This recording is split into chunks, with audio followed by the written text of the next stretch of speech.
L'Asie n'a rien, mais elle transforme tout, alors que l'Afrique a tout, mais elle ne transforme rien. Eh bien, ce constat reste toujours d'actualité. Et pour la démonstration, nous allons examiner deux pays semblables, la Côte d'Ivoire en Afrique et la Malaisie en Asie. Et la Malaisie, qui était donc plus pauvre que la Côte d'Ivoire il y a 25 ans. La Malaisie a la même superficie, la même population, le même climat et les mêmes ressources que la Côte d'Ivoire, c'est-à-dire le cacao, l'EVA et le pétrole. Et son premier ministre, le docteur Mahathir, surnommé Dr M ou Dr Miracle, a fait de la transformation son credo, sa priorité. Ainsi, la Malaisie transforme automatiquement toutes ses matières premières. Par exemple, elle transforme son EVA en pneus de voiture, en préservatifs, en gants caoutchouc. Et comme la transformation est faite sur place, eh bien, les cours de l'EVA sont fixés, non pas à Londres, mais à Kuala Lumpur, la capitale de la Malaisie. Et la démonstration est ainsi faite. Quand vous avez des usines de transformation sur place, c'est vous qui fixez les cours de vos produits, c'est clair. Et sur cette lancée, la Malaisie a bâti, avec son pétrole, une société pétrolière dénommée Petronas, qui est considérée comme l'un des nouveaux géants de l'or noir. Petronas explore le pétrole dans 17 pays, dont plusieurs en Afrique. Algérie, Angola, Tchad, Gabon. Et Petronas possède à Kuala Lumpur les tours jumelles les plus hautes du monde, 452 mètres de haut, qui viennent d'être dépassées par la tour Taipei 101 à Taïwan, qui fait 509 mètres de haut, un demi-kilomètre de haut. Et ces tours possèdent des ascenseurs qui ne mettent que 37 secondes pour monter les 500 mètres de haut. Et vous voyez par vous-même les images de la Malaisie, c'est un paradis. Un paradis qui a permis à la Malaisie d'attirer 12 millions de touristes en 2004 et qui lui rapportait 6 000 milliards de recettes en devises, soit 4 fois le budget national de la Côte d'Ivoire.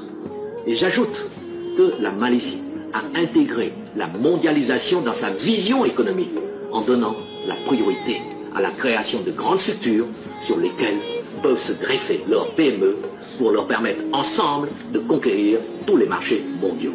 Comme les autres dragons, la Malaisie sait que sans les grandes structures, aucune PME ne peut conquérir à elle seule les marchés mondiaux. Voilà l'exemple d'un pays semblable à la Côte d'Ivoire, la Malaisie, qui a réussi à gagner sa bataille contre le sous-développement et contre la misère, et même à utiliser la mondialisation à son profit. Et tout cela grâce à sa politique de la transformation sur place de ses produits. Alors les gars, c'est très clair. Nous devons construire l'Afrique. Vous voyez, tant d'années ont écoulé que nous n'avons pas de vision. Et quand je dis vision, moi je ne parle pas seulement des gouvernants ou nos dirigeants, mais je parle de tout le monde. On voit cette traînée de mentalité de la jeunesse qui concourt même à aller plus loin. Vous voyez? Donc, avec l'amusement, les distractions et autres, comment pouvons-nous bâtir nos terres, notre peuple, notre continent? On fait une comparaison. Regarde là, le monsieur, il dit clair. On fait une comparaison de la Malaisie à la Côte d'Ivoire. Politique de départ, c'est la transformation mise sur les matières premières. À partir de là, tout a démarré. Mais aujourd'hui, après l'indépendance, nous sommes restés dans un système colonial parce que nos États ont été construits en tant que colonies d'exploitation. Toutes nos matières premières sont orientées vers l'extérieur.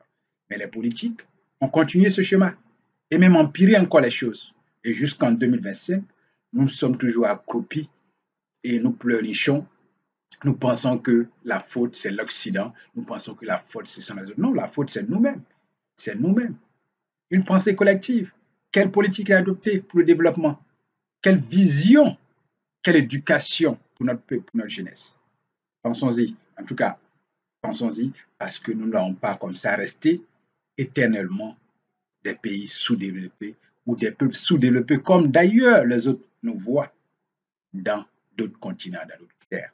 Changeons, construisons notre peuple, construisons l'Afrique et maintenant. Partout où tu es, fais ta part. Que tu sois en Occident, sur place en Afrique, fais ta part. Allons-y.